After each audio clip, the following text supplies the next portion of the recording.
নমস্কার বন্ধুরা, তোমাদেরকে ম্যাথ পাঠশালার পক্ষ থেকে স্বাগত জানাই। আজকে আমরা গলি দর্পণ থেকে কিছু প্রশ্ন উত্তর নিয়ে আমরা আলোচনা করব।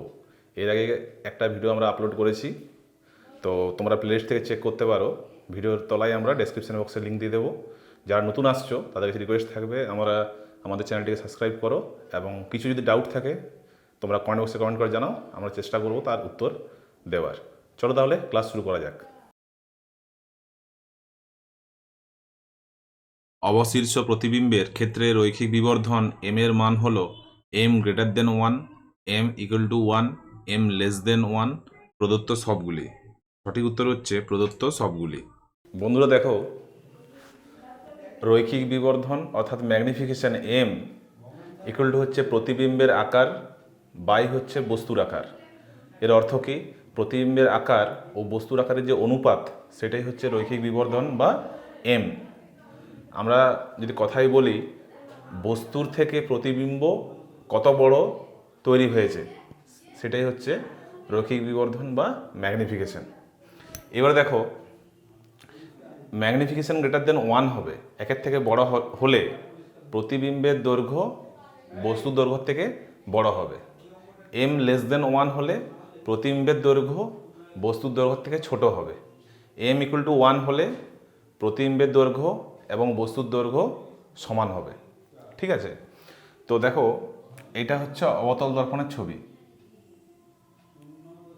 এই পাশে পেন্ট করা আছে। এটা হচ্ছে অবতল দর্পণ।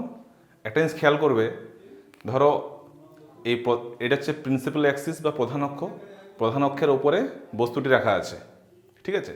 এই বস্তুটিকে আমরা কি করছি, অসীম থেকে ক্রমশ আয়নার দিকে নিয়ে আসছি। যখন অসীমে যখন বস্তু থাকে তখন তার প্রতিবিম্ব তৈরি হয় এফ, অর্থাৎ ফোকাস বিন্দুতে, এবং সেটি বিন্দু হয়। ঠিক আছে?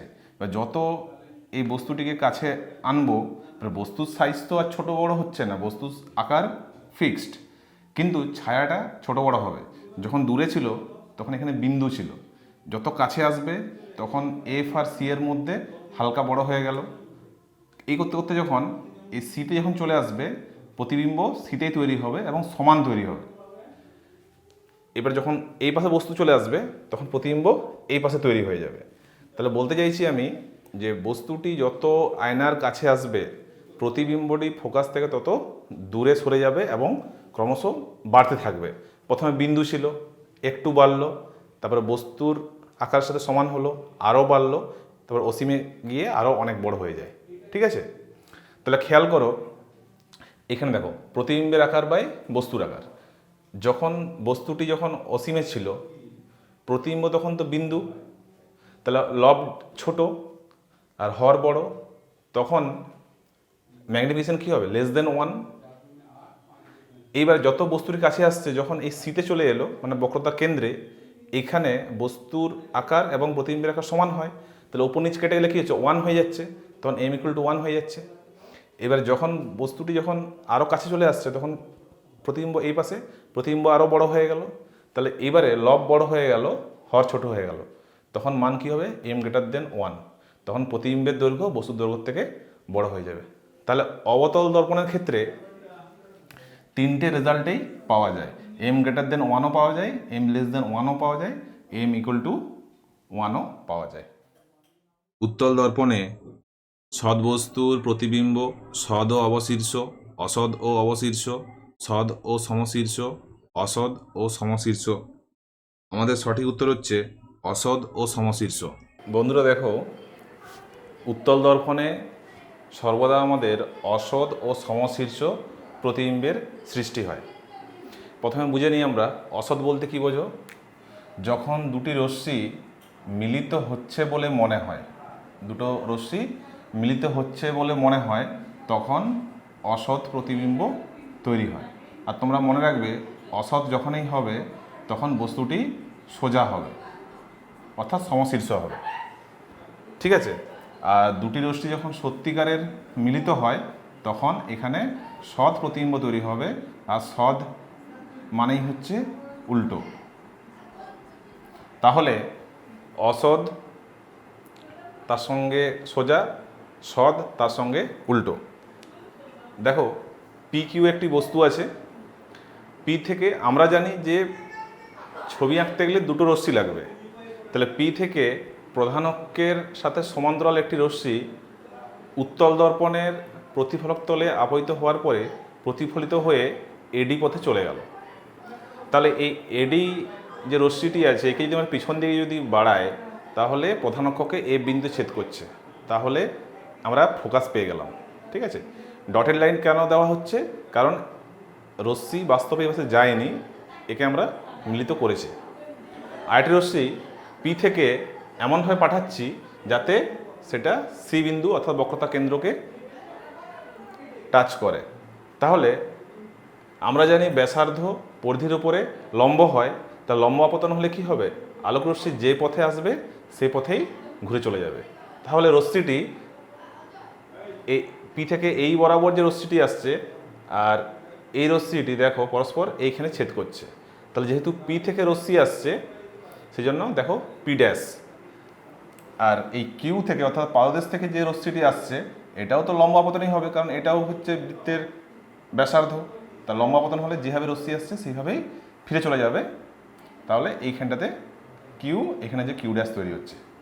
তো তোমরা দেখতে পাচ্ছ যে পি কিউ বস্তুর এই পি ড্যাশ কিউ ড্যাশ প্রতিবিম্ব তৈরি হচ্ছে।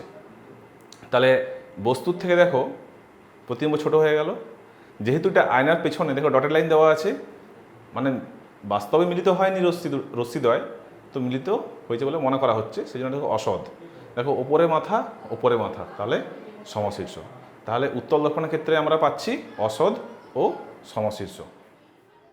উত্তল দর্পণের বক্রতা কেন্দ্র থাকে প্রতিফলক তলের অসীমে, পেছনে, সামনে, দর্পণের মধ্যবিন্দুতে। সঠিক উত্তর হচ্ছে পেছনে। বন্ধুরা দেখো এটা হচ্ছে আমাদের উত্তল দর্পণ। এই উত্তল দর্পণ প্রতিফলক তল হচ্ছে এই বাইরের দিকে। তাহলে এটা যদি আমি কমপ্লিট করতাম, এটা যদি গোলক হতো তাহলে দেখো এর কেন্দ্র এখানে বক্রতা কেন্দ্র। তাহলে উত্তর হচ্ছে উত্তল দর্পণের ক্ষেত্রে বক্রতা কেন্দ্র প্রতিফলক তলের পেছনে অবস্থিত। তাহলে আমাদের সঠিক উত্তর হয়ে যাচ্ছে পেছনে। একটি দর্পণের সামনে ওর অক্ষের উপর একটি দণ্ড খাড়াভাবে আছে। দর্পণে গঠিত অসৎ বিম্বটি বস্তু অপেক্ষা আকারে ছোট। দর্পণটির প্রকৃতি হল সমতল, অবতল, উত্তল, কোনোটিই নয়। সঠিক উত্তর হয়ে যাচ্ছে উত্তল। কারণ দেখতেই পাচ্ছ এখানে এই যে পি কিউ বস্তু, প্রতিবিম্ব হচ্ছে পি ড্যাশ কিউ ড্যাশ। এই যত বড় বস্তু আছে তার থেকে দেখো ছোট প্রতিবিম্ব তৈরি হচ্ছে। তাহলে সোজা এবং ছোট প্রতিবিম্ব কেবলমাত্র আমরা উত্তল দর্পণের ক্ষেত্রে পাই। গাড়িতে ব্যবহৃত রিয়ার ভিউ মিররটি হলো একটি সমতল দর্পণ, উত্তল দর্পণ, অবতল দর্পণ, উত্তল লেন্স। সঠিক উত্তর হচ্ছে উত্তল দর্পণ। দেখো আমাদের গাড়ির যে আয়না হয় সেখানে কি আমাদের পেছনের অনেক বড় জিনিস আমরা খুব ছোট্ট জায়গায় দেখতে পাই, মানে গাড়ির আয়নাতে। তাহলে দেখো এই পি কিউ বস্তু তার প্রতিবিম্ব দেখতে পাচ্ছি আমরা এই পি ড্যাশ কিউ ড্যাশ এইটুকু জায়গার মধ্যে। ওপরে পি, উপরে পি ড্যাশ, নিচে কিউ, নিচে কিউ ড্যাশ। তাহলে সোজা এবং ছোট প্রতিবিম্ব তৈরি হচ্ছে আমাদের উত্তল দর্পণের ক্ষেত্রে। ঠিক আছে, তাহলে আমাদের সঠিক উত্তর হয়ে যাচ্ছে উত্তল দর্পণ। কোন প্রকার দর্পণে বস্তুর প্রতিবিম্ব সর্বদা খর্বাকার ও অসৎ হয়? উত্তল দর্পণ, অবতল দর্পণ, সমতল দর্পণ, কোনোটিই নয়। সঠিক উত্তর হচ্ছে উত্তল দর্পণ। এফ ফোকাস দৈর্ঘ্য বিশিষ্ট কোনো অবতল দর্পণের মেরু থেকে 2f দূরত্বে কোনো বস্তু রাখলে প্রতিবিম্বের বিবর্ধন হবে 1 অথবা 2 অথবা 1/2 অথবা 1/3। সঠিক উত্তর হচ্ছে 1। বন্ধুরা দেখো আমাদের প্রশ্ন দেওয়া আছে এফ ফোকাস দৈর্ঘ্যের একটি অবতল দর্পণের ক্ষেত্রে বস্তুটি রাখা হচ্ছে সি বিন্দুতে অর্থাৎ বক্রতা কেন্দ্রে। তাহলে আমাদের জানতে চাওয়া হয়েছে যে আমাদের ম্যাগনিফিকেশন অর্থাৎ এম এর মান কত হবে। তাহলে দেখো আমরা জানি এই বক্রতা কেন্দ্রে যদি আমরা বস্তু রাখি তাহলে প্রতিবিম্বটি হবে উল্টো কিন্তু সাইজে সমান হবে। তাহলে অবজেক্ট হাইট যা হবে ইমেজ হাইট সেম হবে। কারণ দেখো M equal to I by O আমরা সূত্র শিখেছি। তাহলে আই বাই ও যদি হয় আর এখানে তো আই আর ও দুটো সমান হয়ে যাচ্ছে, তাই না? এখানে আই এবং ও সমান হয়ে যাচ্ছে। তুমি যদি আই বাই আই যদি বসিয়ে দাও তাহলে কেটে গেলে কত হচ্ছে? 1 হয়ে যাচ্ছে। তাহলে এই সি বিন্দুতে এম ইকুয়াল টু হচ্ছে 1। ভালো করে ভেবে দেখো, প্রশ্নে কিন্তু সরাসরি ওরা সি বলে দেয়নি, প্রশ্নে সরাসরি সি বলে দেয়নি, ওরা বলেছে 2f দূরত্বে। কারণ আমরা জানি আর ইকুয়াল টু 2f। তাহলে এই পোল থেকে বা মেরু থেকে এই বক্রতা কেন্দ্রের যে দূরত্ব সেটাকে আমরা বলি আর। এটাই হচ্ছে অ্যাকচুয়ালি আর। আর আমরা জানি আর ইকুয়াল টু 2f। তাহলে 2f যেটা বলা হচ্ছে, মানে ঘুরিয়ে বলা হচ্ছে, সেটা হচ্ছে বক্রতা কেন্দ্র। আর তার অর্ধেক হয়ে যাবে ফোকাস এফ। তাহলে 2f যেটা আমাদের বলা ছিল সেটা হচ্ছে অ্যাকচুয়ালি বক্রতা কেন্দ্র বলে দেওয়া হয়েছে। ওরা সি সরাসরি বলে দেয়নি, ওরা সি এর পরিবর্তে ঘুরিয়ে বলেছে যে 2f দূরত্বে। তো আমাদেরকে জানতে হবে আর ইকুয়াল টু 2f। এখান থেকেই উত্তর আমরা পেয়ে গেলাম এম ইকুয়াল টু 1। 30 সেন্টিমিটার বক্রতা ব্যাসার্ধের একটি অবতল মেরু থেকে কত দূরে প্রধান অক্ষের ওপর একটি বস্তুকে রাখলে একটি বিবর্ধিত সমশীর্ষ প্রতিবিম্ব গঠিত হবে? 30 সেন্টিমিটার, 30 সেন্টিমিটার অপেক্ষা বেশি, 15 সেন্টিমিটার, 15 সেন্টিমিটার অপেক্ষা কম। সঠিক উত্তর হচ্ছে 15 সেন্টিমিটার অপেক্ষা কম। বন্ধুরা দেখো, আমাদের প্রশ্নে দেওয়া আছে যে বক্রতা ব্যাসার্ধ অর্থাৎ আর এটি হচ্ছে 30 সেন্টিমিটার।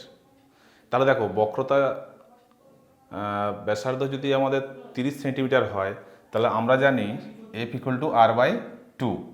আর হচ্ছে 30 আর বাই 2 মানে 15 সেন্টিমিটার। তাহলে এই যে এফ যেটা আছে সেটা হচ্ছে 15 সেন্টিমিটার। আমরা শিখেছি যে এই পি থেকে এফ এটা হচ্ছে ফোকাস দূরত্ব। তাহলে এই ফোকাস পর্যন্ত হচ্ছে এই জায়গাটা হচ্ছে 15 সেন্টিমিটার। তাহলে এর থেকেও কাছে, মানে এফ আর পি এর মাঝখানে যখন আমরা একটি বস্তুকে রাখবো সেই ক্ষেত্রে বস্তুটি যে প্রতিবিম্ব সেটা আয়নার পেছনে গঠিত হচ্ছে এবং দেখতেই পাচ্ছ বস্তুর থেকে এটি বিবর্ধিত হবে। ঠিক আছে, তাহলে আমাদের সঠিক উত্তর হয়ে যাবে 15 সেন্টিমিটার থেকে কম দূরত্বে যদি আমরা রাখি অবতল দর্পণের ক্ষেত্রে, সেই ক্ষেত্রে কেবলমাত্র আমাদের অসৎ এবং সমশীর্ষ প্রতিবিম্ব তৈরি হবে। এক ব্যক্তি একটি দর্পণের সামনে দাঁড়িয়ে নিজ দৈর্ঘ্যের চেয়ে বড় দৈর্ঘ্যের প্রতিবিম্ব দেখতে পায়। দর্পণটি কী প্রকৃতির? উত্তল, অবতল, সমতল, গোলীয়। উত্তর হচ্ছে অবতল। এই যে অবতল দর্পণ আছে, এই পি কিউ বস্তুকে আমরা ফোকাস দূরত্বের থেকে একটু কম দূরত্বে রেখেছি। তাহলে এই ক্ষেত্রে তার প্রতিবিম্বটি বিবর্ধিত এবং সমশীর্ষ প্রতিবিম্ব তৈরি হবে। এটি হচ্ছে আমাদের অবতল দর্পণের ক্ষেত্রে কেস। উত্তল দর্পণের ক্ষেত্রে কখনোই বিবর্ধিত প্রতিবিম্ব আমরা পাই না। উত্তল দর্পণের ক্ষেত্রে সবসময় ছোট প্রতিবিম্ব পাই। তাহলে আমাদের সঠিক উত্তর হয়ে যাচ্ছে অবতল দর্পণ। একমাত্র আমরা অবতল দর্পণের ক্ষেত্রেই বস্তুর থেকে বিবর্ধিত আমরা প্রতিবিম্ব পাই।